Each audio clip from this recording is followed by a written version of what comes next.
اور بعد ازاں حجرے سے ملنے والے زیورات کو مدینہ منورہ کے میوزیم میں رکھنے کی تجویز پیش کی گئی۔ آج یہ تمام نوادرات مدینہ منورہ کے میوزیم میں رکھ دیے گئے ہیں تاکہ عام لوگ بھی ان کی زیارت کر سکیں۔ خواتین و حضرات، یہاں پر ایک وضاحت نہایت ضروری ہے کہ شیخ آئز بھی اصل قبر مبارک تک رسائی نہیں رکھتے تھے۔ جیسا کہ ہم سب کو معلوم ہے کہ حضرت صلی اللہ علیہ وآلہ وسلم کا وصال ام المومنین حضرت عائشہ صدیقہ رضی اللہ تعالی عنہا کے حجرہ مبارک میں ہوا تھا اور وہیں آپ کی تدفین ہوئی تھی۔ اس کے بعد حضرت ابو بکر اور حضرت عمر رضی اللہ تعالی عنہم بھی وہیں پر مدفون ہیں۔ اس طرح روضہ شریف کے اندر 3 قبریں موجود ہیں۔ اگر آپ کو انٹرنیٹ پر کوئی بھی ایسی تصویر ملے کہ جس میں صرف ایک قبر دکھائی دے رہی ہو تو یہ جان لیجئے کہ یہ تصاویر جعلی ہیں۔ ویسے بھی رسول اللہ صلی اللہ علیہ وآلہ وسلم کی مرقد مبارک کی اصل تصویر دنیا میں موجود نہیں ہے، اس لیے کہ آخری مرتبہ جب کوئی رسول اللہ صلی اللہ علیہ وآلہ وسلم کی اصل قبر مبارک تک گیا تھا تو یہ 550 سال پہلے کا واقعہ ہے۔ وہ حجرہ شریف جس میں آپ اور آپ صلی اللہ علیہ وآلہ وسلم کے اصحاب کی قبریں ہیں،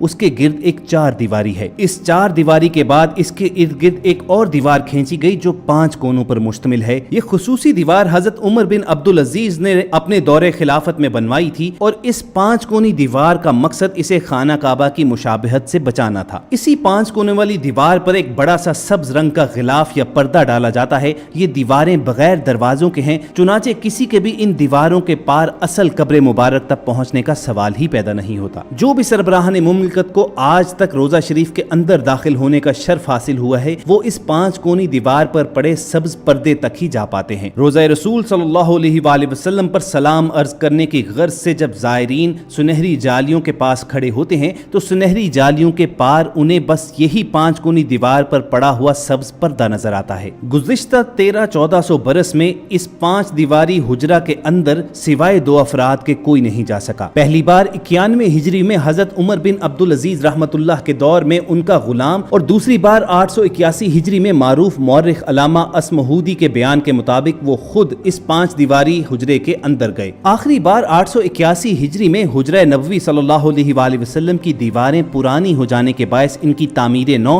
اور ان کی زیبائش و آرائش کرنا پڑی۔ اس وقت نامور مورخ اور فقیہ علامہ نور الحسن اسمہودی مدینہ منورہ میں ہی موجود تھے اور انہیں حجرہ مبارک کی دیواروں کے تعمیر نو کے کام میں حصہ لینے کی سعادت نصیب ہوئی۔ علامہ اسمہودی لکھتے ہیں کہ 14 شعبان 881 ہجری کے دن 5 دیواری کو مکمل طور پر ڈھا دیا گیا۔ دیکھا تو اندرونی 4 دیواری میں بھی دراڑیں پڑی ہوئی تھیں، چنانچہ وہ دیوار بھی گرا دی گئی۔ اب ہماری آنکھوں کے سامنے مقدس حجرہ تھا۔ مجھے وہاں پر داخلے کی سعادت ملی۔ میں شمالی سمت سے داخل ہوا تو خوشبو کی ایسی لپٹ آئی جو زندگی میں کبھی محسوس نہ ہوئی تھی۔ میں نے رسول اقدس صلی اللہ علیہ وآلہ وسلم اور آپ کے دونوں خلفائے راشدین کی خدمت میں ادب سے سلام پیش کیا۔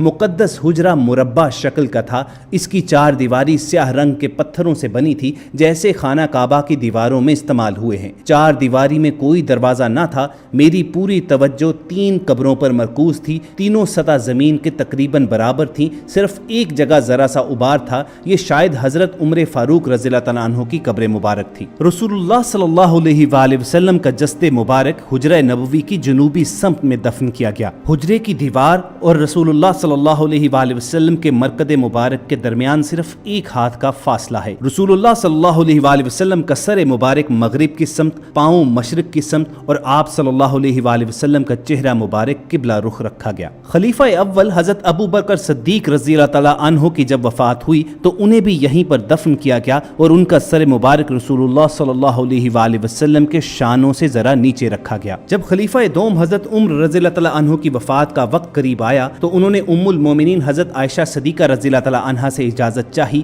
کہ وہ اسی حجرے میں دفن ہونا چاہتے ہیں۔ ام المومنین نے اصرار کرتے ہوئے یہ اجازت دے دی، اگرچہ اس سے قبل وہ خود وہاں پر دفن ہونے کا ارادہ رکھتی تھی۔ حضرت عمر رضی اللہ تعالیٰ عنہ کی تدفین کے بعد ام المومنین حضرت عائشہ صدیقہ نے حجرہ میں ایک دیوار کھینچ دی اور یوں یہ حجرہ 2 حصوں میں تقسیم ہو گیا۔ خلیفہ ولید بن بن عبد الملک کے دور میں یہ دیوار گر گئی۔ حضرت عمر بن عبد العزیز رحمۃ اللہ علیہ نے اندر جا کر اس کا معائنہ کیا تو دیکھا کہ یہ دیواروں کا گرنا قبر مبارک پر ہوا ہے اور اس سے حضرت عمر رضی اللہ تعالیٰ عنہ کے پاؤں مبارک ظاہر ہو گئے تھے۔ عمر بن عبد العزیز نے اس حجرے کے ارد گرد کالے پتھروں سے ایک مربع شکل دیوار تعمیر کروا دی اور اس مربع شکل دیوار کے باہر ایک 5 کونوں والی دیوار بھی بنائی گئی۔ حرمین شریفین کے امور کے محقق محی الدین الہاشمی لکھتے ہیں کہ حجرے میں داخل ہونے کا واحد راستہ سبز رنگ کا مشرقی دروازہ ہے جو 600 برس سے زیادہ پرانا ہے۔ داخل ہونے کے بعد ہی سامنے سفید رنگ کا سنگ مرمر ہے جس کو شاہ فیصل شہید کے دور میں بنایا گیا۔ اس کے بعد سیدہ فاطمہ رضی اللہ تعالیٰ عنہا کا تخت ہے